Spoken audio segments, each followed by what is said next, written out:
Raya.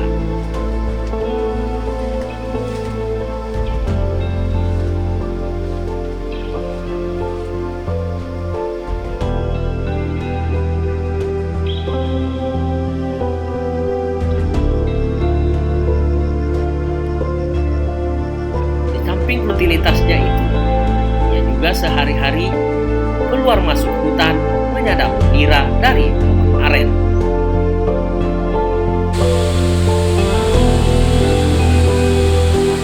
Hidupnya serupa bara yang terus menyala.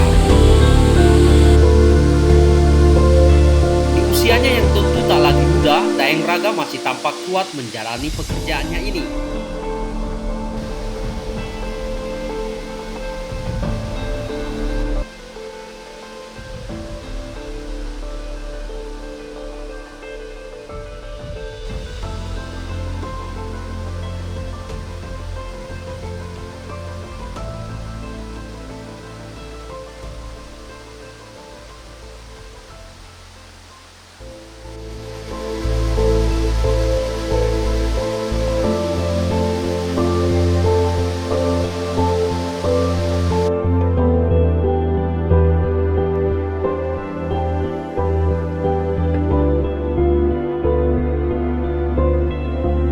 Dari lelaki ini informasi tentang kampung Barabaraya sedikit dapat diperoleh.